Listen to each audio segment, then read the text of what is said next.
Electric flux, सुनिए आप ध्यान से, इलेक्ट्रिक फ्लक्स क्या होता है? पहला क्वेश्चन तो ये है कि what do you mean by electric flux. Electric flux है क्या चीज, पहला क्वेश्चन माइंड में ही आता है, ठीक है ना। पहली बात तो ये कि देखो, अगर फ्लक्स मान लो समझ में आता है तो एक टॉपिक आगे गोसलो समझ में आएगा। फ्लक्स और गोसलो के ऊपर बेस्ड, मतलब एच.सी. वर्मा जो बुक है उन्होंने तो पूरा इसका टॉपिक अलग कर दिया, मतलब इसे यानी कि कई सारे क्वेश्चन डाल रखे हैं बहुत सारे, ठीक है, सोच समझ के डालना होगा। दूसरी बात कि इसके क्वेश्चंस आपको लगभग हर साल ऑलमोस्ट मिल ही जाएंगे, आपको लगभग मिल जाएंगे, ठीक है। तीसरी बात कॉन्सेप्चुअल है, एक बार बात पकड़ में आ जाए क्वेश्चन सारे सॉल्व हैं, एक बार बात पकड़ने की देरी है बस, ठीक है ना। और बात पकड़ में आई तो खड़ाखड़ क्वेश्चन सॉल्व, और इसमें ना कोई कैलकुलेशन नहीं है बहुत ज़्यादा, दिमाग लगाना है आपको, ठीक है ना। इस पे अगर आप वो दिमाग नहीं लगा पाते हो तो चाहे 4 दिन लगे रहो, और अगर आपने वो दिमाग लगा लिया, वो बात पकड़ ली जो मैं बताना चाह रहा हूँ, तो फिर कोई प्रॉब्लम ही नहीं है। शुरू करते हैं हम फ्लक्स के बारे में। पहली बात तो फ्लक्स एक स्केलर क्वांटिटी है। फ्लक्स कौन सी क्वांटिटी यहाँ पे? स्केलर। फ्लक्स कौन सी क्वांटिटी बताइए? स्केलर क्वांटिटी फ्लक्स, ठीक है ना। यहाँ पे ना इसकी डेफिनेशन होती है number of electric field lines, number of electric field lines passing through any area, passing through any area is called flux। सुन आपको कैसे इससे मिलती जुलती डेफिनेशन था, आपने इलेक्ट्रिक फील्ड की डेफिनेशन बताई थी जो कि इससे मिलती जुलती डेफिनेशन थी, बात तो सही है। क्या कोई इलेक्ट्रिक फील्ड की डेफिनेशन बताया क्या होता है? इलेक्ट्रिक फील्ड की डेफिनेशन, इलेक्ट्रिक फील्ड की डेफिनेशन क्या होती है, कोई बताएगा? इसकी डेफिनेशन है, सुनो आप, इसकी डेफिनेशन इलेक्ट्रिक फील्ड की डेफिनेशन होती है, ठीक है, पता नहीं आपने लिखी न। देखो इलेक्ट्रिक फील्ड होता है number of electric field lines passing through unit area. Unit area में से पास होने वाली इलेक्ट्रिक फील्ड लाइंस की संख्या को number of electric field lines की संख्या को इलेक्ट्रिक फील्ड कहेंगे, जो एक यूनिट एरिया में से पास होती हैं। और किसी भी एरिया में से, जैसे कि मान लो कि यहाँ पर जैसे कि एक पॉजिटिव चार्ज है यहाँ पे, ठीक है ना, इसमें से ऐसे लाइनें निकल रही हैं बहुत सारी, ऐसे बहुत सारी लाइनें निकल रही हैं। यहाँ पे एक पी पॉइंट है, यहाँ पे एक यूनिट एरिया बना लो। इस यूनिट एरिया में से जितनी लाइनें पास करेंगे उन लाइनों की संख्या को इस पॉइंट का इलेक्ट्रिक फील्ड कहेंगे, ठीक है ना। और इलेक्ट्रिक फ्लक्स पता है कोई भी एरिया हो, चाहे जरूरी नहीं है कि यूनिट एरिया हो, जरूरी नहीं है कि यूनिट एरिया हो, कोई भी एरिया हो, उससे पास करने वाली लाइन की संख्या को फ्लक्स कहेंगे। एक स्केलर क्वांटिटी है, इसमें एरिया जरूर देगा, आपको ये बताएगा कि कितना एरिया है। इलेक्ट्रिक फील्ड जब पूछता है तो आपको एरिया नहीं बताता कि एरिया कितना है, लेकिन फ्लक्स जब पूछेगा तो एरिया बताएगा कितना एरिया है, एरिया कितना लेना है। यानी कि flux is always associated with area, area से एसोसिएटेड होता है, एरिया जरूर बताएगा। इलेक्ट्रिक फील्ड अगर पूछेगा तो एरिया नहीं बताएगा, क्योंकि वहां पे अंडरस्टूड होता है कि यूनिट एरिया होता है।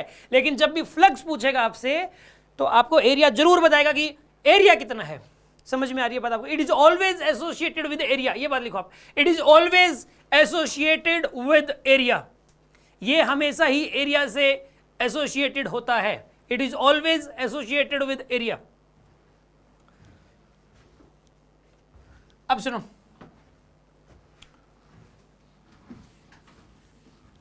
मान लो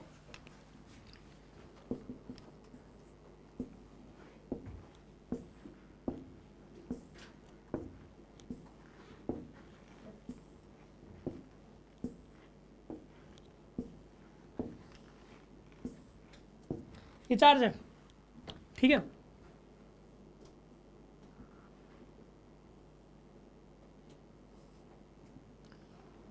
ये वाला एरिया मान लो A1 है, ये वाला एरिया मान लो A2 है, ठीक है।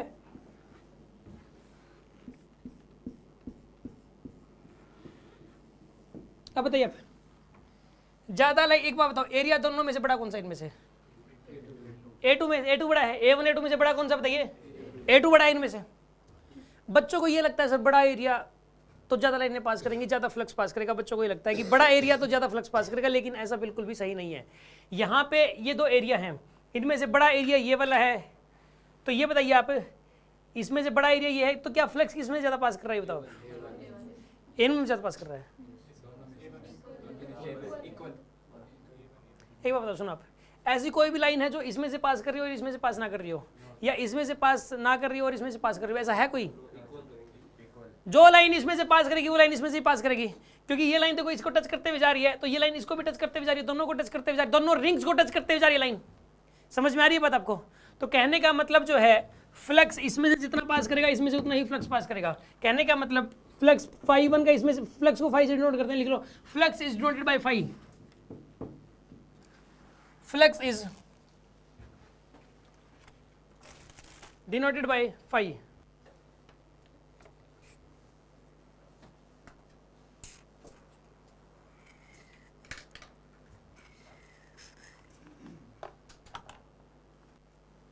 Flux is denoted by phi, flux को फाई से डिनोट करते हैं।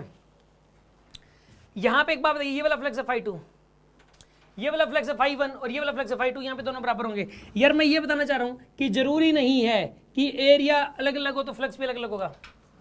एरिया अगर अलग अलग हो तो फ्लक्स भी अलग अलग होगा, जरूरी नहीं है।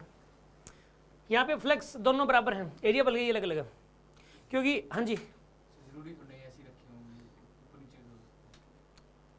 यहाँ पे तो मेंशन ऐसे रखी हो, मतलब आप ये कह रहे हो कि जरूरी नहीं है कि लाइन जो इसको टच कर रही है इसकी बाउंड्री को, जो इसको बाउंड्री को टच करेगी। यार यहाँ पे गिवन है ये चीज़, गिवन है तो उस केस के अंदर, इस केस में नहीं, वो तो जरूरी नहीं है ना, वो तो मेंशन करेगा ना आपको, पास पास रख दी। देखो यहाँ पे मैं ये नहीं कह रहा कि एरिया अलग अलग होगा तो फ्लक्स हमेशा सेम होगा, मैंने ये नहीं कहा कि एरिया अलग अलग है तो फ्लक्स हमेशा सेम होगा, ऐसा कुछ नहीं है। हो सकता है कि फ्लक्स सेम भी हो, अलग अलग हो, इस केस में सेम है बस। ये जो मैंने पर्टिकुलर केस बताया आपको, इस पर्टिकुलर केस में फ्लक्स जो है वो सेम पास कर रहा है। अगर मैं इस रिंग को थोड़ा और नज़दीक ले आऊँ तो फ्लक्स सेम पास नहीं करेगा इस केस में, इस केस में फ्लक्स सेम पास नहीं करेगा, फ्लक्स अलग अलग पास करेगा उस केस में। समझ में आ रही है बात आपको? मैंने ये नहीं कहा कि बिल्कुल भी कि यार एरिया मतलब चाहे अलग अलग होता रहे तो भी फ्लक्स सेम होता रहेगा हमेशा ही, इस पर्टिकुलर केस में सेम है बस, क्योंकि इसमें साफ साफ दिखाई दे रहा है इस केस में कि इलेक्ट्रिक फील्ड इसकी बाउंड्री को भी टच कर रही है, इस बाउंड्री को भी टच कर रही है, और इस बाउंड्री को टच कर रही है तो इसकी मतलब इसकी भी बाउंड्रीज को टच कर रही है। इसलिए अभी डाउट तो नहीं है किसी के मन में? यार एक बात बताऊँ, मैं इस क्वेश्चन से, इस केस से सिर्फ ये बताना चाहता हूँ कि number of electric field lines passing through any area को फ्लक्स बोलते हैं। लाइनों की संख्या को देखते हैं बस, लाइनों की संख्या बराबर तो फ्लक्स बराबर, बस लाइनों की संख्या बराबर। जैसे फ्लक्स नाम आता है तो फ्लक्स नाम आते ही मेरे दिमाग में लाइनों की संख्या आती है बस, ठीक। कोई भी वर्ड बोलते ही कुछ दिमाग में आना चाहिए हमेशा ही। जब भी कोई किसी क्वेश्चन में कोई वर्ड पढ़ते हो आप, तो वो वर्ड पढ़ते ही कुछ ना कुछ तो माइंड में आएगा यार। समझ में आ रही है बात? आपने महात्मा गांधी पढ़ा तो वो पिक्चर दिमाग में आ जाती है, वो चरखा या मतलब वो देश आज़ाद करवाया या फिर कोई आंदोलन चलाया, ये तुरंत ये दिमाग में आ जाती है, पिक्चर आती है माइंड में तुरंत, ठीक है। इसी तरीके से जैसे ही फ्लक्स बोला तो फ्लक्स बोलते ही फील्ड लाइन ये दिमाग में आता है, मतलब जैसे समझ में आ रही है बात आपको? अब सुन लो, जैसे कि मान लो यहाँ पे नेगेटिव चार्ज, एक नेगेटिव चार्ज क्या, सपोज यहाँ पे ये चार्ज है, सपोज ये कैसे,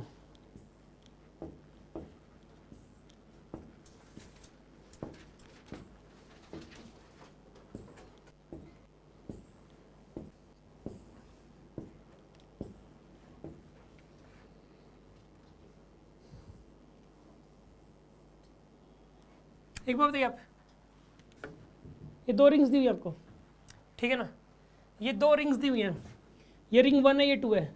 बताइए आप फ्लक्स किस में ज़्यादा पास करेगा?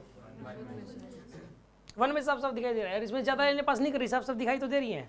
तो यानी कि यहाँ पे फाई 1 ग्रेटर देन हो जाएगा फाई 2 से, फाई 1 ग्रेटर देन हो जाएगा फाई 2 से, फाई 1 ग्रेटर देन फाई 2 हो जाएगा, phi 1 greater than phi 2, phi 1 greater than phi 2 हो जाएगा इसमें।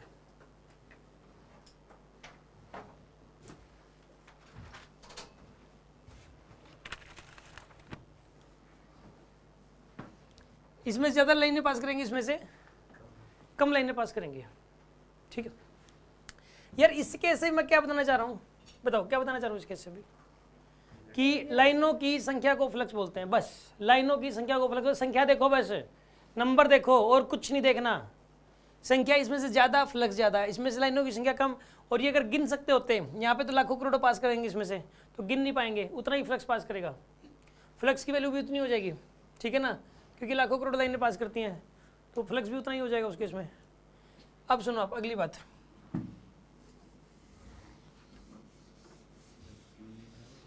अभी बताऊंगा सब कुछ, इसकी यूनिट के बारे में आते हैं अभी। ये फिजिकल क्वांटिटी तो है ही, फिजिकल क्वांटिटी है तो यूनिट भी होगी, ठीक है ना, फिजिकल क्वांटिटी तो यूनिट भी पक्का होगी इसकी। समझते हैं अगले केस को, कि मान लो कि यहाँ पे ना सपोज लाइन ऐसे पास करनी हो, जैसे ना मान लो ऐसी लाइन हो, ये इलेक्ट्रिक फील्ड लाइन इस तरीके से हो, मान लो यहाँ पे एक तो एरिया ऐसा है, एक एरिया सपोज ऐसे टेढ़ा रख दिया, और एक एरिया सपोज ऐसा है ऐसे टेढ़ा रख दिया, ये तीनों एरिया टेढ़े मेढ़े रख दिए, ये A1 का एरिया, ये A2 का एरिया, ये A3 का एरिया, ये टेढ़े मेढ़े रख दिया। लेकिन ये वाली लाइन टच करते हुए जा रही है तीनों को ही, तीनों को टच कर, और ये लाइन भी तीनों को टच करते हुए जा रही है बाउंड्री को। यहाँ पे गिवन है ये बात, ये एरिया अलग अलग हैं और उनकी ओरिएंटेशन भी अलग अलग है। ओरिएंटेशन का मतलब क्या होता है कि ओरिएंटेशन का मतलब है ऐसे वर्टिकल है कि ऐसे है कि ऐसे है, कितना टेढ़ा है, ओरिएंटेशन का मतलब ये होता है। ओरिएंटेशन मतलब अलाइनमेंट भी बोल सकते हो आप, ठीक है ना। अब इनका एरिया अलग अलग है, ओरिएंटेशन अलग अलग है इनका, ठीक है, अलग अलग जगह पे रखे हुए हैं। क्या बताइए क्या लगता है आपको, फ्लक्स सेम पास करेगा कि अलग अलग पास करेगा? साफ दिखाई दे रहा है फ्लक्स सेम पास करेगा, क्योंकि इस फिगर को देख के ये फील आ रहा है कि जो लाइन इसमें से पास करेगी वो पक्का इसमें से भी पास करेगी और इसमें से भी करेगी, और जो लाइन इसमें से पास नहीं कर रही वो इन दोनों में से भी पास नहीं करेगी, ठीक है ना। फ्लक्स विल बी सेम, ठीक है ना। Flux φ1 will be equal to φ2 will be equal to φ3, flux same हो जाएगा इस केस में, तीनों में से पास करने वाला जो फ्लक्स है वो सेम हो जाएगा, φ1 इक्वल टू φ2 इक्वल टू φ3 हो जाएगा।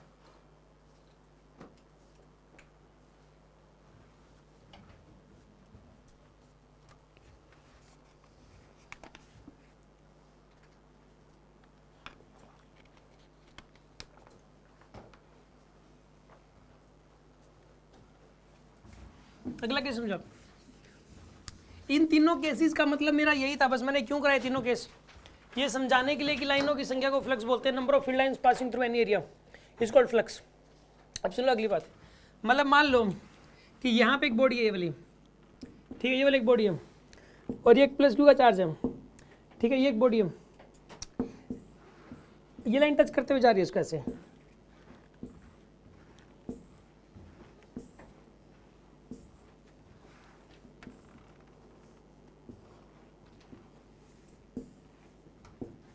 ये ए पॉइंट है, ये बी पॉइंट है, ये सी पॉइंट है, ये डी पॉइंट है, ये लाइनें ऐसे जा रही हैं इसमें से, ठीक है। अब मुझे एक बात बताओ आप कि मुझे एक बात बताइए आप, ये जो ए बी सी पोर्शन है इसमें से लाइनें एंटर कर रही हैं, ए बी सी पोर्शन में लाइनें एंटर कर रही हैं, बी डी सी इस वाले ए डी सी इस पोर्शन में से लाइनें बाहर आ रही हैं। तो ये वाला जो पार्ट है ए बी सी वाला जो पार्ट है इसमें से पास करने वाला फ्लक्स कैसा होगा, नेगेटिव के पॉजिटिव, ये बताओ आप।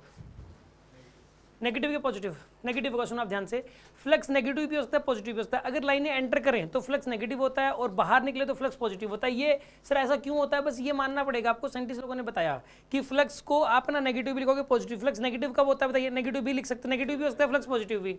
नेगेटिव कब होगा, जब लाइनें बॉडी के अंदर एंटर करें और बाहर निकले तो फ्लक्स कैसा होगा, पॉजिटिव होगा। समझ में आ रही बात आपको। तो यहाँ पे अगर कोई कहीं ए बी सी पोर्शन में से पास करने वाला फ्लक्स कैसा है, ए बी सी पोर्शन में से पास करने वाला फ्लक्स कैसा बताइए, नेगेटिव है, और ये बताइए ए डी सी में से पास करने वाला फ्लक्स कैसा है, पॉजिटिव है, ठीक है। इसमें से पास करने वाला जो फ्लक्स है वो पॉजिटिव है, ठीक है। यहाँ पे ए बी सी में से पास करने वाला फ्लक्स कैसा है, नेगेटिव, क्योंकि लाइन एंटर कर रही है। और ये बताइए ए डी सी में से पास करने वाला फ्लक्स कैसा है बताइए, पॉजिटिव, क्योंकि इसके अंदर जो है ना यहाँ पे इसमें से पास करने वाला फ्लक्स पॉजिटिव की लाइन बाहर निकल रही है। और ये दोनों ना यहाँ पे एक बात बताऊँ, total flux phi total zero हो जाएगा, फाई टोटल क्या हो जाएगा बताइए, यहाँ पे जीरो, टोटल फ्लक्स जीरो पास करेगा। अगर कोई ये कहता है कि इस बॉडी में जो टोटल फ्लक्स पास कितना कर रहा है, जीरो, और एक लाइन लिख लो, फ्लक्स में भी पॉजिटिव और नेगेटिव, फ्लक्स में भी पॉजिटिव और नेगेटिव।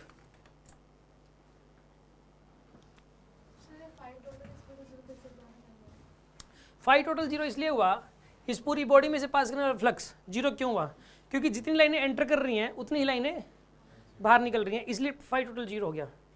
जितनी लाइनें अंदर एंटर कर रही हैं उतनी ही लाइनें बाहर निकल रही हैं, इसलिए टोटल फ्लक्स क्या हो गया, इसमें से पास करने वाला जीरो, ठीक है। एंटर करेगी तो नेगेटिव, एंटर मतलब नेगेटिव, और आउट बाहर निकल रही है तो पॉजिटिव, ठीक है। Phi total zero. अच्छा एक बात बताओ, मैं यहाँ पे जरूरी नहीं है कि स्फेरिकल ऑब्जेक्ट है, किसी भी शेप का ऑब्जेक्ट क्यों ना हो, अगर चार्ज बाहर रखा हो और चाहे पॉजिटिव चाहे नेगेटिव, उसकी वजह से टोटल फ्लक्स जीरो ही पास करेगा। इसमें से टोटल फ्लक्स जीरो पास कर रहा है, मैं इस चार्ज को से नेगेटिव कर दूं तो भी टोटल फ्लक्स जीरो पास करेगा। और ये जरूरी नहीं है स्फेरिकल शेप हो, ये कोई भी शेप हो तो भी, और बाहर कहीं भी रख दिया जाए चार्ज, तो उस चार्ज अगर बाहर रखा हुआ है तो फ्लक्स जीरो पास करेगा। ये बात मैं प्रूव कर दे रहा हूँ अभी, ये बात मैं अभी प्रूव कर दे रहा हूँ, क्योंकि यार जो लाइन एंट्री है तो एंट्री ही नहीं करेगी, और एंट्री करेगी तो पक्का बाहर निकलेगी। लाइनें कभी टर्मिनेट नहीं होते, ये नॉन टर्मिनेटिंग लाइन्स होती हैं। नॉन टर्मिनेटिंग का मतलब कभी खत्म नहीं होती, हमेशा जिंदगी भर के लिए आगे तक जाती रहती है, ठीक है ना, हमेशा के लिए चलती रहेंगी। इनके रास्ते में कुछ भी आ जाए ये कभी रुकेंगी नहीं। इनके रास्ते में कोई ऐसा नहीं है कि इस लाइन ने एंटर तो कर लिया लेकिन बाहर नहीं निकली, ऐसा नहीं हो सकता। और ये मत सोच लेना कि ये लाइन यहाँ खत्म होगी, टर्मिनेट होगी। ये लाइन जो है ना वो आगे तक जाती रहती है, हमेशा ही इन्फिनिटी तक जाती रहती हैं। समझ में आ रही? नॉन टर्मिनेटिंग लाइन्स हैं। कैसी लाइन्स है? नॉन टर्मिनेटिंग, ठीक है ना, ये कभी खत्म नहीं होती और दुनिया की हर चीज़ में से क्रॉस कर सकती हैं। कितनी भी मोटी दीवार हो उसमें से भी क्रॉस कर जाएंगी इलेक्ट्रिक फील्ड लाइन्स, ठीक है। अच्छा मान लो कि मैं यहाँ पर इसके अंदर जो है, इसके अंदर मान लो कि यहाँ पे एक ऐसी शेप बना दी मैंने, ठीक है, सपोज ऐसी शेप बना दी यहाँ पे, ये प्लस क्यू का चार्ज है, ठीक है।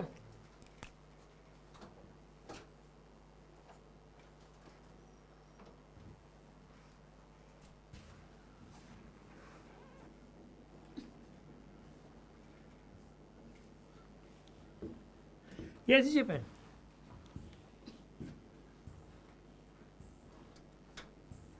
अब बताओ आप मुझे, अच्छा नेगेटिव चार्ज मान लो, ये कैसा चार्ज है? नेगेटिव। तो क्या होगा बताइए इसमें से?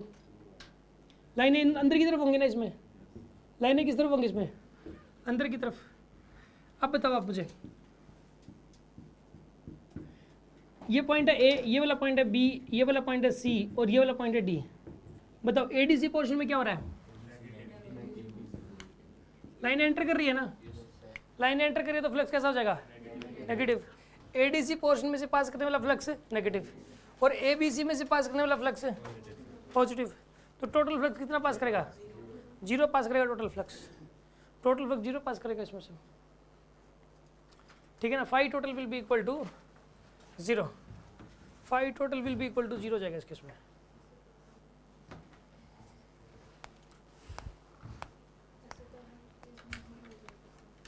अगर बॉडी के बाहर रखा हुआ चार्ज, इसने क्वेश्चन बोला कि सर ऐसे तो हर केस में 0 हो जाएगा, बात बिल्कुल सही है। एक बॉडी हो, चार्ज कहाँ रखा हो? बाहर। पॉजिटिव रखा हो चाहे नेगेटिव रखा हो, उस बॉडी में से उस चार्ज की वजह से टोटल फ्लक्स 0 पास करेगा, क्योंकि जितना पॉजिटिव पास करेगा उतना नेगेटिव पास करेगा। सीधी सी बात यही है, ठीक है। जैसे कि क्या होता है कि मान लो कि सपोज, क्या नाम है, निपुण, तुम इधर आओ, इधर आओ आप, यहाँ पर आना आपको। अभी आपने जो उस साइड चेहरा करना है, इसके सिर में जो है ना, अब सुनो आप, वो जो नहीं होता कि मतलब ऐसे 3 बार ये लंबी लंबी एरोज हैं बहुत, और ये जो ना खट खट खट खट ऐसे कहीं इसके अंदर से, अब बहुत ऐसे इसके अंदर सुनो आप, अब आपको देखना है ऐसे कहीं ये एरोज, जो एरो इसको, जो एरो एंटर करेंगे जितनी एरोज, वो बताइए कैसा फ्लक्स उनकी वजह से? नेगेटिव। ये एरो कभी खत्म तो होंगी नहीं, ये एरो जैसे एंटर की आपको तो देखना ही नहीं, दूसरों को समझाना है। जितना जितना जो है ना एंट्री की लाइन है उतनी ही लाइनें बताइए बाहर निकलेंगी, उतनी लाइनें बाहर निकलेंगी। अच्छा आप इधर चेहरा कर लो, फिर आपको भी दिख जाएगा। ऐसी लाइनें एंटर की, मतलब मान लो ऐसे एंटर की लाइनें, तो जितनी लाइनें एंटर की उतनी लाइनें बताइए बाहर निकलेंगी। तो जितना नेगेटिव फ्लक्स उतना ही पॉजिटिव फ्लक्स। अच्छा एक बात बताइए, क्या ये लाइन ऐसे गई है? देखना आप, ऐसे गई, टच करते हुए गई बस। क्या ये फ्लक्स का पार्ट है कि नहीं? ये लाइन फ्लक्स का पार्ट नहीं। जो वो लाइन फ्लक्स का पार्ट होगी जो छेद करते हुए गई आर पार, जिस लाइन की वजह से आर पार छेद हो गया, वो वाली लाइन जो होगी ना वही फ्लक्स का पार्ट होगी बस। अच्छा एक बात बताओ, ये एरोज कभी खत्म तो ऐसा तो नहीं कोई एरो अंदर रहेगी? ऐसा तो होगा नहीं इसमें, इसके अंदर आर पार जरूर रहेगी। अब सुनो आप, ये जितनी लाइनें एंटर की गई हैं इसके अंदर, जितनी लाइनें एंटर हुई हैं उतनी बाहर निकलेंगी। अच्छा एक बात बताओ, इसमें मान लो कि कितनी लाइन है? 5 लाइन्स ने एंटर किया तो बाहर भी कितनी लाइनें गई? 5। तो टोटल फ्लक्स कितना पास हुआ इसमें से? 0 हुआ पास है, 0 फ्लक्स पास नहीं हुआ टोटल। गधे हैं। अच्छा बैठ जाओ, शाबाश। इसमें से टोटल फ्लक्स कितना पास करेगा? 0। बात समझ में आएगी नहीं आई आपको? कोई शक है किसी को इस चीज़ में? अच्छा आप सुन लो, मान लो कि यहाँ पे इसमें अगर चार्ज नेगेटिव रखा हो बाहर, यहाँ पे यही बॉडी है, मान लो कि देखो मान लो मैं ये कह दूं कि यहां नेगेटिव चार्ज रखा हुआ है,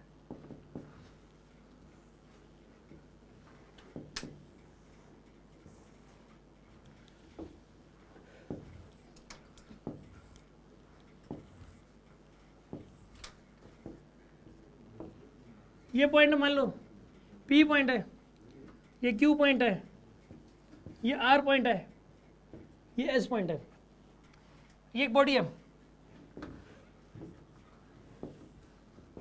ये P पॉइंट है, ये Q पॉइंट है, ये कौन सा पॉइंट है R, ये वाला पॉइंट कौन सा है S। एक बात बताइए आप, इसका मतलब क्या हुआ, कितनी लाइनें पास करेगी इसमें से, एक बात बताइए कौन सा पार्ट इसमें से नेगेटिव फ्लक्स पास करेगा, कौन सा पार्ट इसमें से नेगेटिव फ्लक्स पास करेगा, PSR, PSR, ये वाला जो पार्ट है इसमें से कैसा फ्लक्स पास करेगा बताइए, नेगेटिव। और पॉजिटिव किसमें से पास करेगा, PQR, इसमें से कैसा फ्लक्स पास करेगा, पॉजिटिव फ्लक्स पास करेगा। माने कि नहीं माने आप इस बात को? तो टोटल फ्लक्स कितना पास करेगा इसमें से, जीरो फ्लक्स पास करेगा टोटल।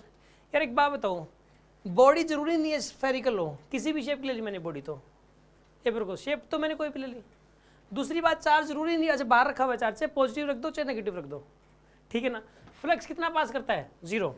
कंक्लूजन ये निकलता है कि किसी भी शेप की बॉडी हो चाहे, चार्ज बाहर रखा होना चाहिए, उसकी वजह से टोटल फ्लक्स जीरो पास करेगा। और हाँ, इसका मतलब ये नहीं कि फ्लक्स पास नहीं करेगा। पेपर में ये आ गया कि एक बॉडी है, बाहर चार्ज रखा हुआ, क्या फ्लक्स पास करेगा, बच्चों ने लिखा फ्लक्स पास नहीं करेगा, ये गलत बात है, फ्लक्स तो पास करेगा।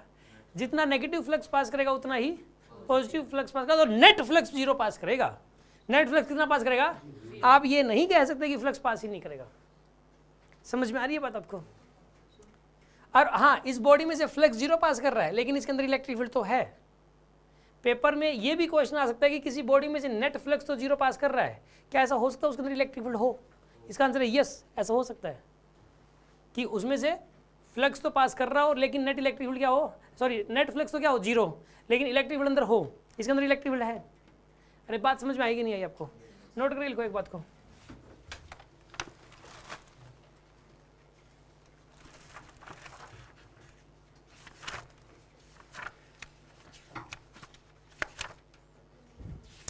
लिखो आप इस बात को। इफ, रुको रुको मैं लिखवा देता हूँ प्रॉपरली,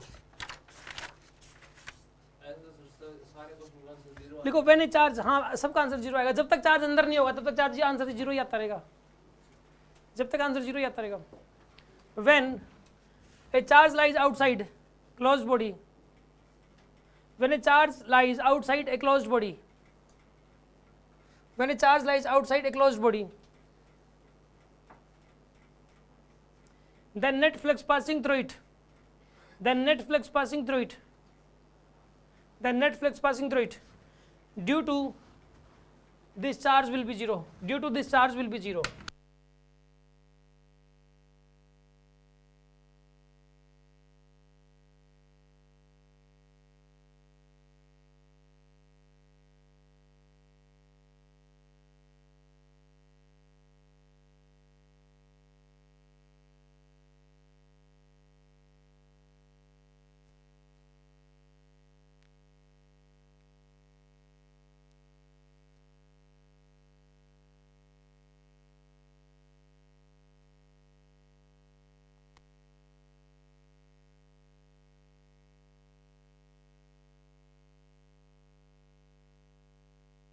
हाँ जी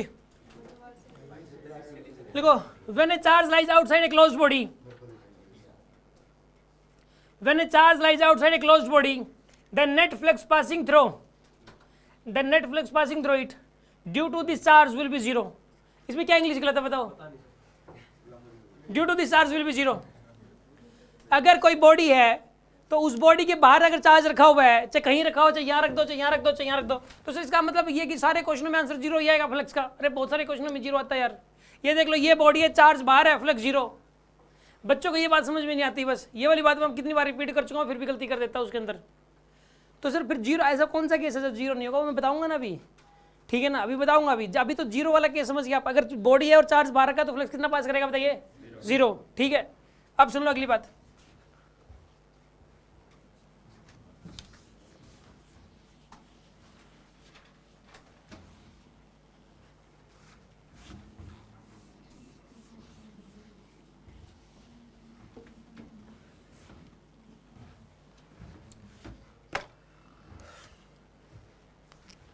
देखिए आप, गॉस ने क्या बताया, गॉस ने पता क्या कहा, ये चार्ज एक, इसमें जितनी लाइनें जा रही है ना ऐसे, ये जितनी लाइनें जा रही हैं इसमें से, ये करोड़ों अरबों खरबों लाइनें निकलती हैं।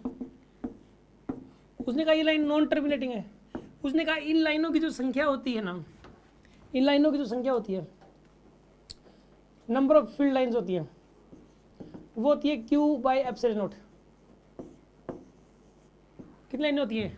Q by epsilon not. इतनी लाइनें पास करते हैं इसमें से, Q बाई एप्सिलॉन नॉट, इतनी लाइनें पास करेंगे इसमें से। हाँ जी, इसमें से कितनी लाइनें निकलेंगे बताइए? Q डिवाइडेड बाई में एप्सिलॉन नॉट। एप्सिलॉन नॉट की वैल्यू होती है 8.85 इंटू 10 रेज़ टू पावर -12। ये एप्सिलॉन नॉट की वैल्यू है, 8.85 इंटू 10 रेज़ टू -12। ये एप्सिलॉन नॉट की वैल्यू दे दी आपको, ठीक है ना। This is the value of epsilon naught here. Q by epsilon naught in line pass करेंगे, ठीक है। चार्ज जितना है डिवाइड बाई एप्सिलॉन नॉट कर दो बस यार। ये और ऊपर से 10 रेज़ टू -12 है, जब ये ऊपर जाएगा तो कितना बन जाएगा? 10 रेज़ टू पावर +12, और 10 रेज़ टू 12 आपको पता है कितना बड़ा नंबर होता है। ये लाइनें फिर सोच लो कितनी होगी, किसी चार्ज में से लाइनें निकलती है। चार्ज जितना बड़ा लाइन है उतनी ज़्यादा निकलेंगे। जैसे मान लो कोई कहते हैं कि भाई ये तो 4 कूलम का चार्ज है, 4 कूलम का चार्ज है, इसमें से कितनी लाइनें निकलेंगे? तो इसमें से लाइनें जो निकलेंगी ना उनकी संख्या 4 पाई में 8.85 इंटू 10 रेज़ टू -12, इसको ऊपर ले जाओ आप, ठीक है। कितनी लाइनें निकलेंगी? 4 पाई में 8.85 इंटू 10 रेज़ टू पावर 12। कितनी ज़्यादा लाइनें ये? 10 रेज़ टू पावर 12 बहुत ज़्यादा हो गया। 10 रेज़ टू पावर 6 होता है 10 लाख, 10 रेज़ टू पावर 8 होता है 10 करोड़, 10 रेज़ टू पावर 10 होता है 10 अरब, ठीक है ना, और 10 रेज़ टू पावर 12 होता है 10 खरब, ठीक है ना। बहुत ज़्यादा हो गया लाइन ये तो, ठीक है। तो इतनी ज़्यादा लाइनें निकलती है इसमें से। अब सुनो अगली बात। हाँ जी,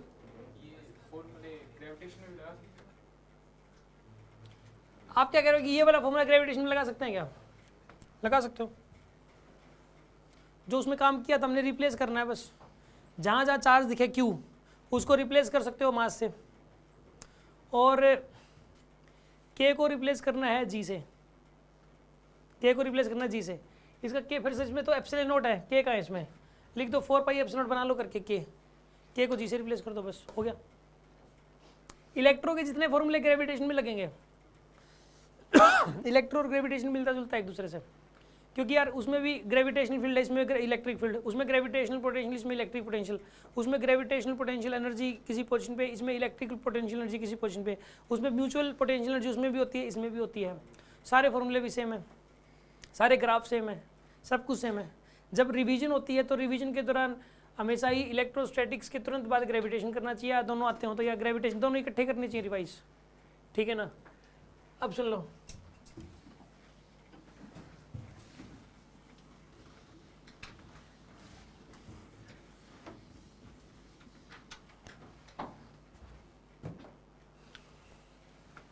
अगली बात सुनो आप। यहाँ पे उसने एक बात और बात बोली कि देखो, अच्छा फ्लक्स नेगेटिव कब होगा एक बात बताइए? जब इलेक्ट्रिक फील्ड एंटर करेंगे, जब किसी बॉडी के अंदर एंटर करें तो नेगेटिव फ्लक्स, और बाहर निकले तो पॉजिटिव फ्लक्स। लिख लो इस बात को। When field lines enters a body, when field lines enter a body, लिखना है, when field lines enters a body then flux is negative. When flux enters a body, when field lines enters a body,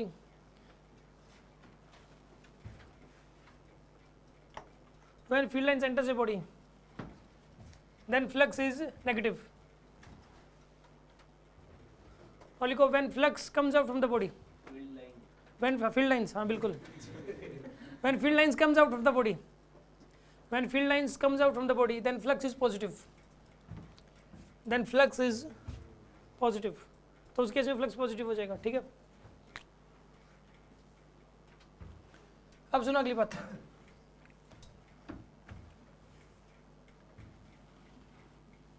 अगली बात सुनो आप। गोस ने एक और बहुत बड़ी बात बता दी, ठीक है ना। एक बहुत बड़ी बात क्या बताई उसने? क्या कहा कि देखो पॉजिटिव चार्ज है, उसमें से लाइनें ऐसे जा रही हैं, मतलब मान लो ऐसे जा रही लाइनें, इस ये जो है ना बाहर से कैसा भी सरफेस बना दो, ये बना दो बाहर सरफेस ऐसा, इसमें से कितनी लाइनें पास करेंगे, सरफेस में कितना फ्लक्स पास करेगा, अरे इस बॉडी में से कितना फ्लक्स पास करेगा, 0 क्यों करेगा, सिर्फ बाहर निकल रही है लाइन, इसमें से अंदर एंटर कहाँ गई है, बाहर से अंदर आई क्या लाइनें, नहीं आई ना, सिर्फ बाहर निकल रही है ना, तो फ्लक्स कैसा पास करेगा, पॉजिटिव फ्लक्स पास करेगा। और लाइनों की संख्या भी हमें पता है, लाइनें कितनी निकलेंगी, Q बाई एप्सिलॉन नॉट ना, तो यहाँ पे इसमें से पास करने वाला flux Q by epsilon not हो जाएगा, और शेप ऐसी हो, मतलब मान लो तो फ्लक्स कैसा हो जाएगा, पॉजिटिव हो जाएगा फ्लक्स, ये भी ये फ्लक्स पॉजिटिव, क्यू बना दो ये, ठीक है ना, और कैसे भी बना दो यार, ऐसा बना दो, इसमें से पास करने वाला फ्लक्स ऐसा होगा, पॉजिटिव होगा, इसमें से पास करने वाला फ्लक्स पॉजिटिव हो जाएगा। कहने का मतलब शेप जैसी मर्जी हो, शेप जैसी मर्जी हो, चार्ज अगर अंदर है, ठीक है ना, शेप जैसी मर्जी हो, चार्ज अगर अंदर है और मतलब तो फ्लक्स जो है ना Q बाई एप्सिलॉन नॉट होता है। और उसने कोच ने एक बात और बताई कि अंदर कई सारे चार्जेज हों, पॉजिटिव नेगेटिव बहुत सारे चार्ज रख दें, ठीक है ना, तो ऐसे केस में नेट चार्ज देख लो अंदर कितना है, नेट एनक्लोज चार्ज देख लो और डिवाइड बाई एप्सिलॉन नॉट कर दो, Q enclosed by epsilon not कर दो, Q enclosed by epsilon not करने से फ्लक्स आ जाएगा। सुनो आप इस बात को एक बार लिखो, फिर मैं समझाता हूँ आपको। Flux passing through a close surface, go slow है ये, एडिंग डालो, go slow, GAUSS, go slow, हाँ वो गो स्लो ही है, बस उसी को दोबारा लिखवा रहा हूँ, बस उसी को दूसरे फॉर्मेट में लिखो। गो स्लो क्या होता है, flux passing through any close surface, passing through a close surface, flux passing through a close surface is always equal to 1 by epsilon naught times the charge enclosed by it, 1 by epsilon naught times the charge enclosed by it, 1 by epsilon naught times the charge enclosed by it। मतलब flux जो होता है ना,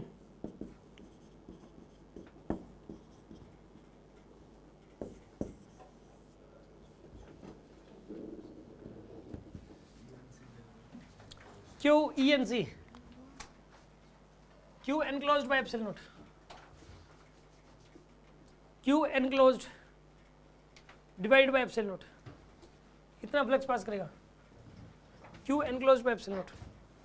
उसने कहा यार ये सारे ना सरफेस एरिया किस शेप का ये मैटर नहीं करता, ये वाली शेप है कि ये वाली शेप है कि ये वाली शेप है, ये मैटर नहीं करती, फ्लक्स इन तीनों में से बराबर पास करेगा,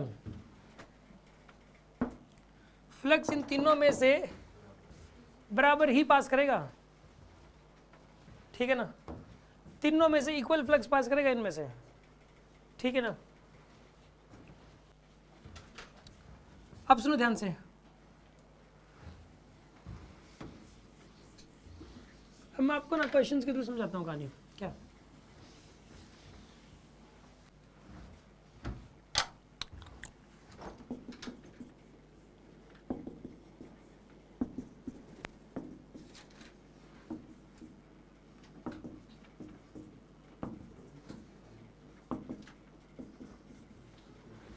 चार्जेस रखे हुए, मान लो चार्जेस रखे हुए, कोई कहते हैं कि इसमें से कितना फ्लक्स पास करेगा, इसमें से, ये ना 3D पे है, 3D पे ऐसे बंद कर दिया दोनों इन दोनों चार्जेस को, 3D में एक सरफेस लिया उससे बंद कर दिया, और कोई ये कहते हैं कि इस सरफेस में से कितना फ्लक्स पास करेगा।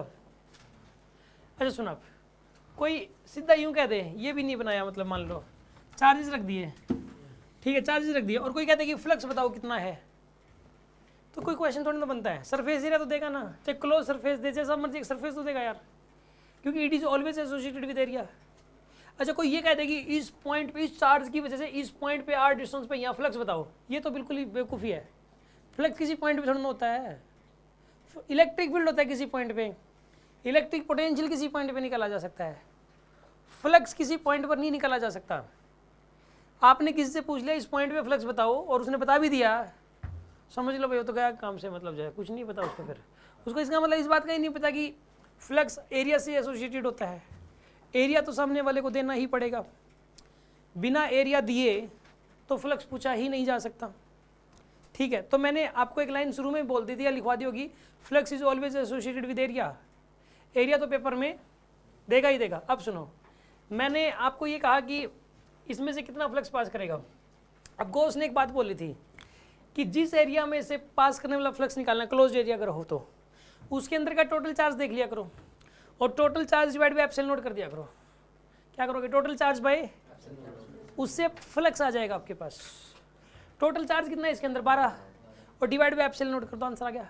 इसमें से कितना फ्लक्स पास करेगा बताइए? 12 बाय एप्सिलॉन नोट। ठीक है, इसमें से कितना फ्लक्स पास करेगा बताइए? 7 बाय एप्सिलॉन नोट। उसने बाहर वाले की वजह से 0 होता है, अभी भी लिखवाया था। मैंने कहा था बच्चा भूल जाता है, फिर से भूल गए। देखो ये चार्ज बाहर रखे हैं, इनकी वजह से तो क्या हो जाएगा? 0। अंदर वाले चार्ज का सम ले लो और डिवाइड बाय एप्सिलॉन नोट कर दो, तो आंसर क्या आएगा दूसरे वाले का? 7 बाय एप्सिलॉन नोट। ये एरिया A1 था और ये वाला एरिया A2। ठीक है, चलो ये वाला एरिया बताओ। ये वाला एरिया भाई, ये वाला एरिया ले लिया। 6 और 6 12, -12 में से 2 गया,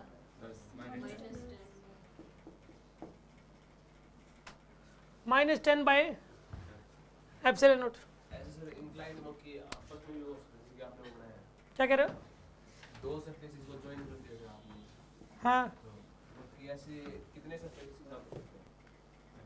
इमेजिनरी सरफेस बना दिया ना। ये क्या कह रहा है कि सर ये इसके अंदर कैसे घुस गया ये वाला एरिया? ये कह रहे हो? ये वाला सरफेस इस सरफेस के अंदर घुसा हुआ, ये कहिएगा चक्कर है सर।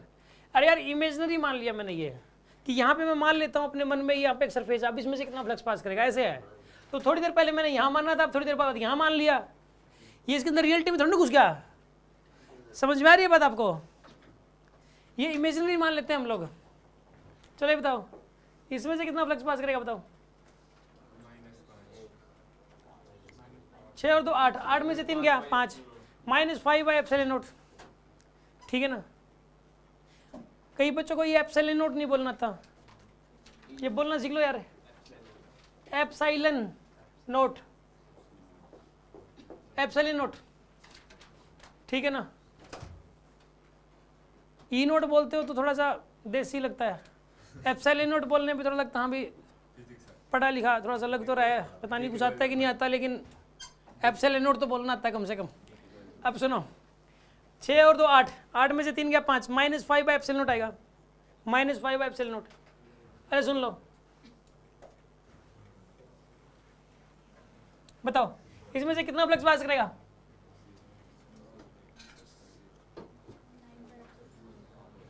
इस बड़े वाले एरिया में से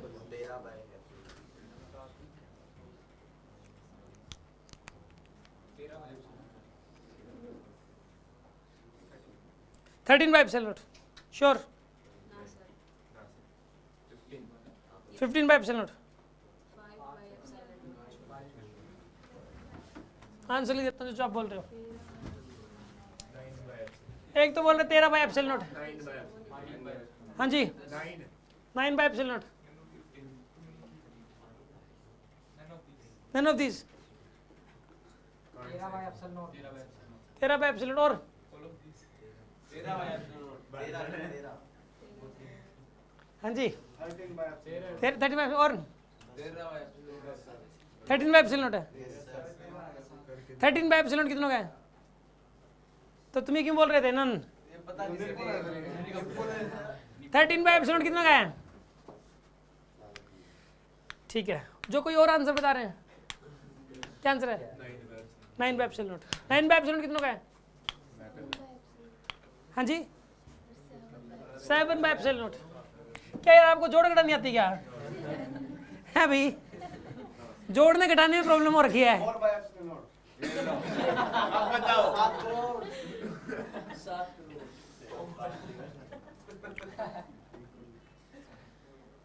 यार सुन लो आप, 7 बाय एप्सिलॉन नोट आ रहा है करके देख लेना यार। देखो 8 और 4 12, 12 और 10 22, 22 और 3 25, 25 और 2 27, तो ये हो गया। और नेगेटिव बताइए।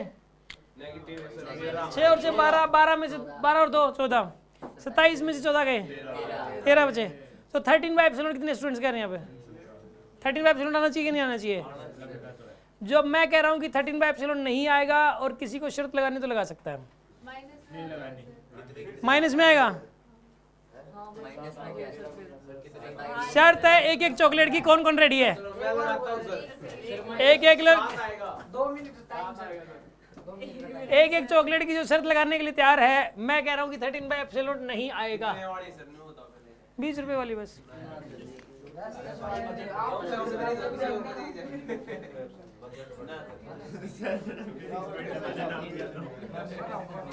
हाँ जी, 13/ε के ऊपर कौन चॉकलेट लगा रहा है इस पे?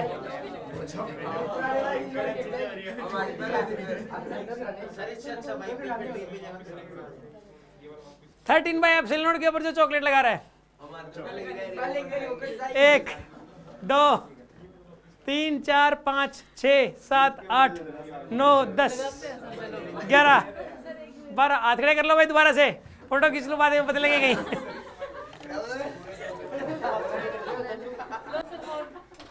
देना एक बार।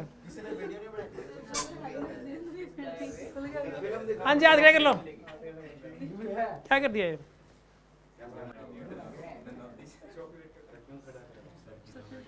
हाँ जी, जो 13/ε पे जो शर्त लगा रहा है, हाथ खड़े कर ले भाई। ठीक है, आपका आता कि नहीं है? ठीक है, डन। सुन लो, इसका आंसर ये नहीं है। रीजन सुन लो आप। रीजन एक बात बताओ, ये क्लोज छोड़ना है यार, ये खाली जगह रही, ये खाली जगह रही, यहाँ पे खाली जगह है। मैंने कहा था क्लोज होना जरूरी है। मैंने बोला था क्लोज होना जरूरी है, ये क्लोज नहीं है। कौन सा खुला है? सुन लो, देखो सुन लो, पहली बात है खुला नहीं है, क्योंकि ना यहाँ से लाइन जाएगी ना ऐसे, तो देखो क्रॉस तो करी गई ना इसमें से ऐसे। अब लाइन ऐसे करके घूम के थोड़ी जाएगी। ये देखो आप, ये गई लाइन, लाइन गई इसमें से।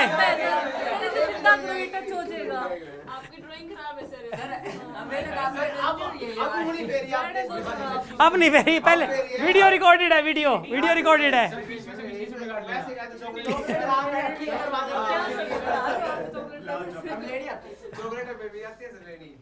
इधर देखो, सुन लो, ये देखो, रहने दो तुम, बहुत हो गया। अरे तुम लोग ना देना यार, बस देखो इसमें, देखो सुना, आगे से मैं तुम्हारे साथ शर्त ही नहीं लगाऊंगा। ठीक है, देखो सुन लो, सरासर हारे हुए हैं तुम लोग। अच्छा सुन लो, वैसे तुम्हारे अंदर निकलती है, आप लोग हार चुके हो। मैंने ये बोला था क्लोज सरफेस होना चाहिए, क्लोज था नहीं। आपने वहां जाते हुए हाथ लगा दिया। वीडियो में देख लेना, पहले कोई हाथ नहीं लगाया इसके ऊपर, ठीक है ना? 10 मिनट का काम। सुन लो आप, ध्यान से सुनो। ओके, बहुत हो गया भाई। इसका जो आंसर आएगा ना वो लेस देन 13/ε आएगा। अगर यहाँ पे ये ऐसा होता तो क्या था ये answer? Less than. Exact value नहीं बताई जा सकती थी। अगर यहाँ पे, अगर ये मान लो कोई ऐसे छोड़ दे, इसको पूरा क्लोज ना करे, तो इसकी एग्जैक्ट वैल्यू कोई नहीं बता सकता, लेकिन ये बताया जा सकता है कि 13/ε से कम आएगा, ये आंसर बताया जा सकता है इसका। ठीक है ना? अब सुन लो अगला डिस्कशन।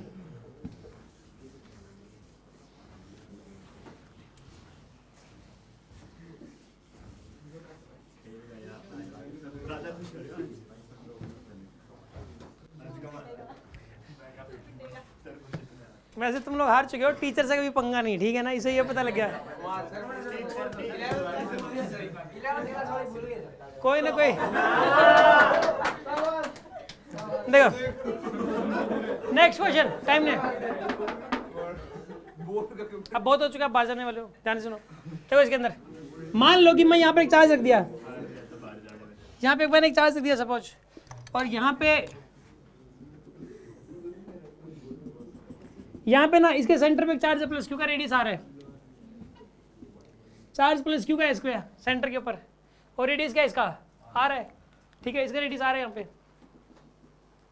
चार्ज, इसके ये हेमिस्फीयर है। कैसा स्फीयर है ये वाला? हेमिस्फीयर है। चार्ज सेंटर पे रखा हुआ है, क्यू का चार्ज रखा हुआ है। ये बताइए इसमें से कितना फ्लक्स पास करेगा? इसमें से कितना फ्लक्स पास करेगा बताइए आप। सेंटर पे हेमिस्फीयर के सेंटर पे चार्ज लगा, charge is placed at the centre of hemisphere, charge is placed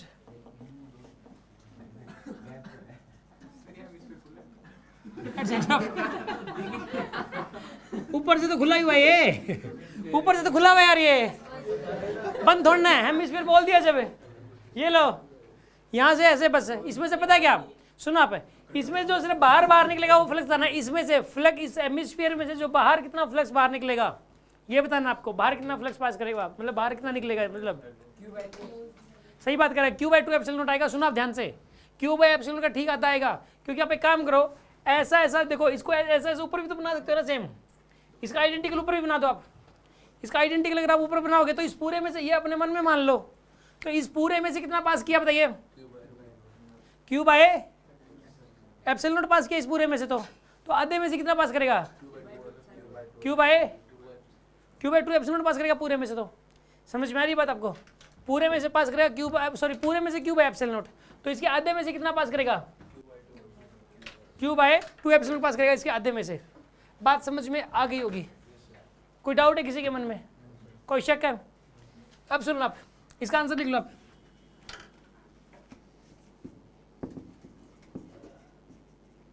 Q/2 epsilon का फ्लक्स पास करेगा। अच्छा मान लो मैं आपको ये कह दूं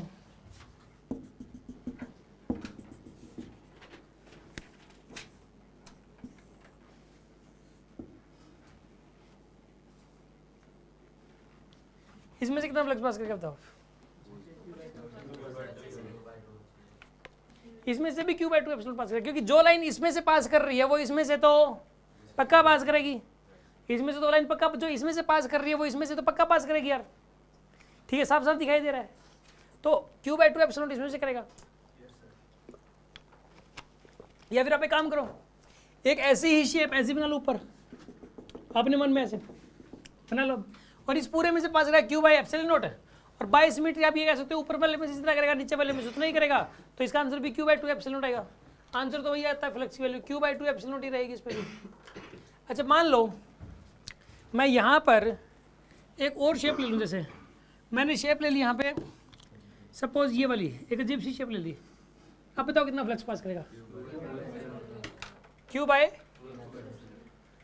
इतना ही करेगा इसमें से भी। अरे बात समझ में आ रही है, क्योंकि ऐसी ही शेप बिल्कुल आइडेंटिकल ऊपर भी बना दो, ठीक है, उससे पता लग जाए। या फिर ऐसे सोच लो कि इसमें से जितना फ्लक्स पास कर रहा है उतना इसमें से कर रहा है, क्योंकि जो लाइन देखो कर रही है तो तीनों को ही क्रॉस करते हुए कर रही है, और कोई लाइन ऐसी है जो जा रही नहीं रही तो तीनों में से ही नहीं जा रही, और जाएगी तो तीनों में से ही जाएगी, इसका मतलब फ्लक्स पास करेगा तो तीनों में से ही पास करेगा। तो एक बात बताइए, इन तीनों केस का नोट कर लो आप, फ्लक्स Q/2 एप्सिलॉन नॉट ही आता है, ठीक है जी। अब सुन लो अगली बात, मान लो कि मैं यहां पर एक ये रख दी एक प्लेट, ये A/A की प्लेट है, हाँ जी, कितने बाई कितने की प्लेट है ये, और इसके सेंटर से A/2 डिस्टेंस पे एक Q का चार्ज रख दिया, सेंटर से कितने डिस्टेंस पे रख दिया, A/2 डिस्टेंस पे कितना चार्ज रख दिया, Q का चार्ज रख दिया। तो ये बताइए इस प्लेट में से कितना फ्लक्स पास करेगा,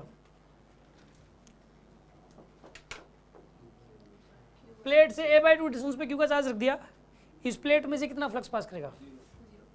सुनो, जो बाहर निकलने वाला है बस वो बताना आपको, जो सिर्फ बाहर निकलने वाला है वही बताना है, अंदर एंट्री, क्योंकि ना प्लेन बॉडी है, अगर प्लेनर शीट हो ना, प्लेनर ऑब्जेक्ट हो तो सिर्फ बाहर निकलने वाला ही बताया जाता है, एंट्री करने वाला नहीं बताया जाता। समझ में आ रही है बात आपको, बाहर कितना निकलेगा ये बताओ, क्यों A² कैसे कर दिया, एरिया से मल्टीप्लाई कर दिया, ऐसे नहीं होता। Q/एप्सिलॉन इसमें से टोटली बाहर निकलेगा, टोटल इधर उधर सारा जो बिखर रहा है आप उसको किसी चीज़ से मल्टीप्लाई भी कर रहे हो, ऐसे थोड़ा होता है, वो कोई यूनिट एरिया में से पास करने वाला फ्लक्स थोड़ी ना Q/एप्सिलॉन। इसने पता क्या किया, ये सोच रहा है कि यहाँ पे यूनिट एरिया में से फ्लक्स पास करेगा Q/एप्सिलॉन, टोटल एरिया से मल्टीप्लाई कर दो। यार यहाँ पे ऐसा नहीं करते, Q/एप्सिलॉन करेगा वो तो टोटली निकलेगा, इसमें जितनी लाइनें टोटल निकलेंगी उन लाइनों की संख्या है Q/एप्सिलॉन। तो क्या इसमें से सारी जो इसमें से निकल रही है क्या वो सारी की सारी इसमें से पास कर रही हैं, कुछ लाइनें इधर भी तो जा रही हैं ऐसे।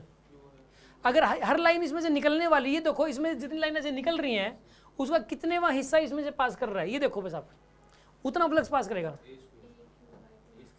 कौन से वाला हिस्सा, 1/2, 1/3, 1/4, 1/5, 1/10, कौन से वाला पार्ट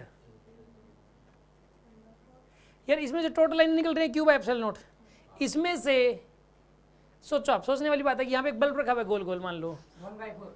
ए पर रुक जाओ तुम, देखो सुनो आप, एक बल्ब रखा हुआ है, इस बल्ब से A/2 डिस्टेंस में मैं एक शीट रख दूँ, तो इसमें से जितनी लाइट रेज निकलेंगी, कितनी लाइट रेज इस एरिया में से पास करेंगी? सारी तो करेंगी नहीं, इधर उधर भी बिखर रही हैं, आधी करेंगी, ये बिखरेंगी इधर उधर ज़्यादा बहुत, इधर उधर बहुत ज़्यादा बिखर जाएंगी, इसमें से तो बहुत कम पास करेंगी, ये अगर आधी पास कर जाएंगी, आधी कैसे पास हो सकती हैं यार? सोचने वाली बात है। इधर देखो, इधर से ये ऐसे ऐसे ऐसे, ये लाइनें तो सारी इधर जा रही है, इसमें से पास ही नहीं कर रही। बहुत सारी लाइनें ऐसी हैं, ऐसी ये लाइनें बहुत सारी हैं जो कि इस एरिया में से तो पास ही नहीं कर रही हैं, क्या बता दो आप? बहुत सारी लाइनें पास नहीं कर रही इस एरिया में से। आपको ये बताना है टोटल निकल कितनी रही है Q/ε0, तो इसमें से कितनी पास करेंगे ये बताना आपको। सोचो, डिस्टेंस तो A/2 फिक्स है, बस दे रखा है A/2, और ये A/A की प्लेट है।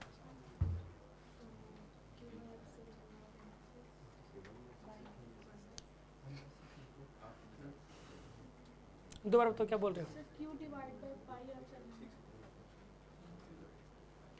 Q/πε0 गलत है, मैं करके बताऊंगा फिर। Q/6ε0 कैसे है? क्यों बना देंगे? सही है, गुड। तो सुनो, इसमें करेंगे क्या, सुनो आप,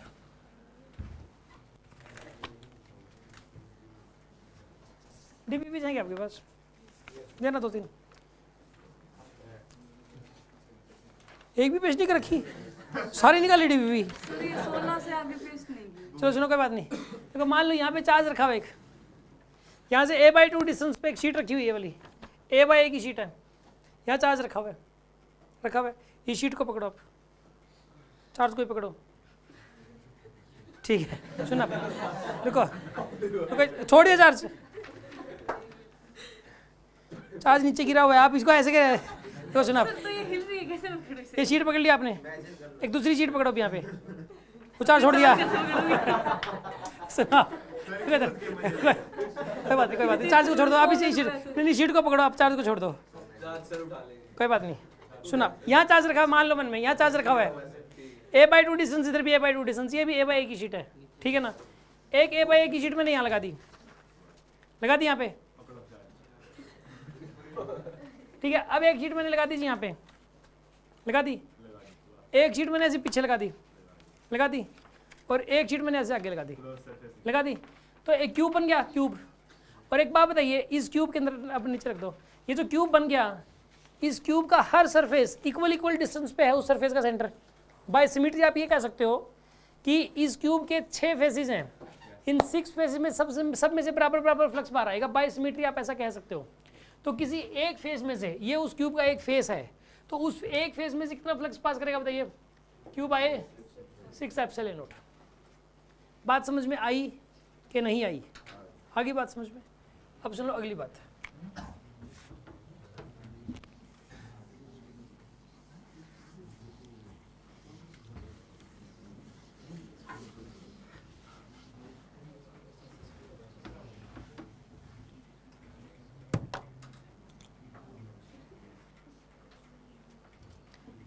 देखो, अगर एक क्यूब दे रखा हो ना,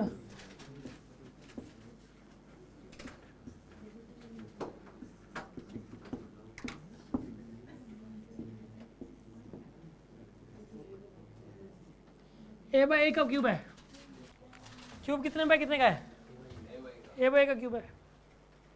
अगर मान लो आप चार्ज को अंदर की तरफ रखते हो, इस कोने पे अंदर, देखो अंदर कहीं भी रख दो, अंदर तो कहीं भी रख दो, इस पूरे क्यूब में से कितना फ्लक्स पास करेगा?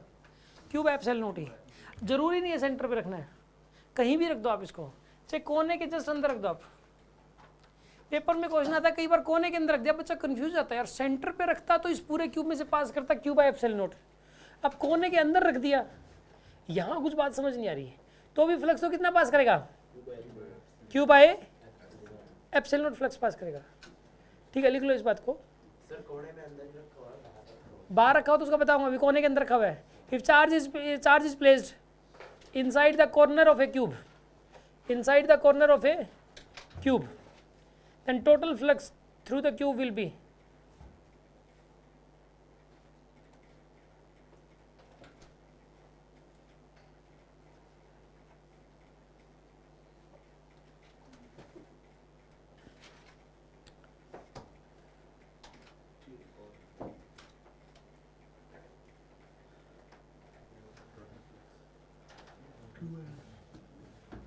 then total flux through the cube will be q by epsilon naught.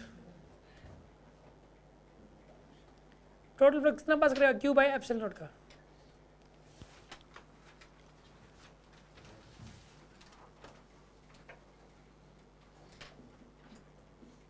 और कोने के ऊपर रख दिया, अगर मान लो कहाँ पे रख दिया? कोने के ऊपर. और ये पूछ लिया अब कि इसकी वजह से किसी एक फेस में से, जैसे ये वाला फेस है, एक सिंगल फेस में से कितना फ्लक्स पास करेगा. ठीक है ना. कोने के charge is placed outside the, charge is placed just at corner. Just at corner का मतलब है जस्ट एट कॉर्नर का मतलब पता है क्या? आउटसाइड ही मान लो, जस्ट आउटसाइड द कॉर्नर बोल दो चाहे. जस्ट आउटसाइड यानी कि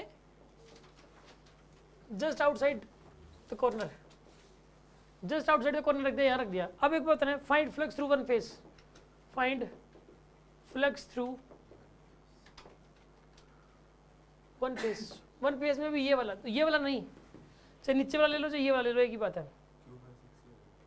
ठीक है, चाहे इधर फ्रंट वाला ले लो. नहीं पता क्या होगा इस केस में, इसका आंसर कोई बताएगा? वैसे सुनो क्वेश्चन क्या, पहले क्वेश्चन समझाता हूँ आपको. क्वेश्चन ये है कि यहाँ पे क्यूब है, ये वाला चार्ज यहाँ रख दिया, चार्ज यहाँ रख दिया. आपको ये बताना है कि यहाँ रख दिया तो इस नीचे वाले फ्लक्स फेस में से कितना फ्लक्स पास करेगा. और चार्ज रखा हुआ यहाँ पे मान लो, चाहे चार्ज यहाँ रख दिया यहाँ पे, और नीचे वाले में से कितना फ्लक्स पास करेगा. वैसे नीचे वाले में से, इसमें से और इसमें से बराबर करेगा, ये बताना है कि कितना पास करेगा. लाइनें तो बाहर आएंगी, इसमें से पक्का बाहर आएंगे. इसका जवाब मैं दे देता हूँ क्योंकि अपने पास टाइम की कमी है. इसका जो आंसर है मैं बता देता हूँ. आप सोचो, एक काम करो, मान लो कि ये क्यूब एक यहाँ पे चार्ज रख दिया, यहाँ चार्ज रख दिया, आप इसको ढक दो पहले तो आइडेंटिकल क्यूब से. एक क्यूब देखो यहाँ पे चार्ज रखा हुआ दिखाई दे रहा है ना आपको, यहाँ दिख रहा है, देखो दिख रहा है इसको, देखो चार्ज यहाँ पे है, दिख रहा है चार्ज अभी भी है यहाँ पे हल्का सा. इसके अंदर जो है यहाँ पे चार्ज रख दिया, अभी भी चार्ज इधर है, यहाँ से दिख रहा है थोड़ा सा, मुझे ढकना है लेकिन इसको यहाँ रख दिया, यहाँ चार्ज अभी भी है, चार्ज अभी भी है, चलिए देख लो आप, है ना. सुन लो, इसमें जो है ना यहाँ पे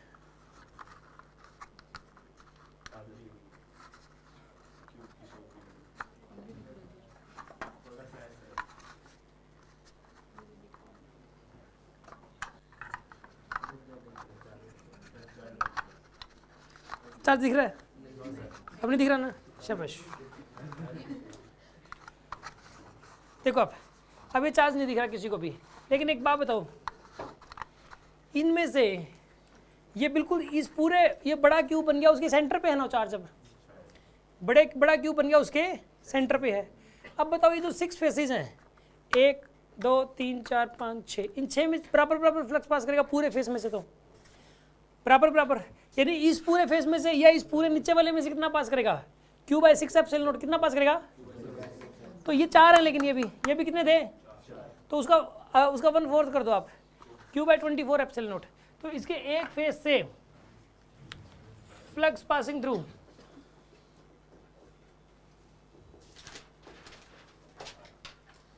वन फेस कितना हो जाएगा बताइए? क्यू बाय 24 एप्सिलॉन नॉट, ये आंसर आएगा. ठीक है ना, ये आंसर है. फ्लक्स की अभी सेकंड क्लास रहती है, ये फर्स्ट क्लास हुई है.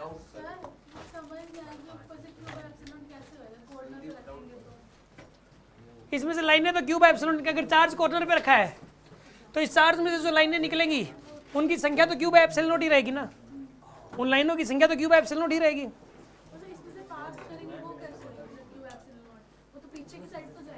मैंने ढक दिया उस चार्ज को चारों तरफ से, इन 8 क्यूब मिला के तो क्यूब एप्सिलॉन नॉट ही निकलेंगे, पास करेंगी 8 में से, किसी एक में से नहीं. जो पीछे की तरफ जाएगी वो पीछे वाले क्यूब में से जाएगी। 8 क्यूब मैंने रखे होते, ये 8 क्यूब किस लिए बनाए थे मैंने, इन 8 क्यूब को मिला के क्यूब एप्सिलॉन नॉट का फ्लक्स पास कर रहा है, ठीक है ना। तो एक क्यूब में से कितना पास करेगा, q by 8 epsilon not, q by 8 cube हैं सब में से बराबर बराबर, तो एक क्यूब में से क्यू बाय 8 एप्सिलॉन नॉट। लेकिन एक क्यूब के भी 3 फेस दिखाई दे रहे हैं, एक क्यूब जैसे था ये वाला, इस क्यूब के भी देखो 3 फेस हैं, इस क्यूब के 3 फेस दिखाई दे रहे हैं, 1 2 3, इस क्यूब के भी 3 है, 1 2 3, 3 में से पास कर रहा है, इस क्यूब के भी 3 है, 1 2 3, इस क्यूब के भी 3 है, 1 2 3, तो हर क्यूब के 3 में से पास कर रहा है। एक क्यूब में से पूछ लेता कितना पास करेगा, तो क्यू बाय 8 एप्सिलॉन नॉट आता है, और एक क्यूब के एक फेस में से कितना फ्लक्स पास करेगा, तो क्यू बाय 24 एप्सिलॉन नॉट आएगा। समझ में आ गया आपको। तो इसका ना इसके अंदर ये बात लिख भी लो आप कि through 1 cube flux passing through 1 cube कितना पास करेगा, मतलब ये 1 क्या मतलब पूरे कंप्लीट क्यूब में से, एक क्यूब में से क्यू बाय 8 एप्सिलॉन नॉट का, ये आंसर है। समझ में आ गया होगा आपको, है ना। कोई डाउट है किसी के मन में।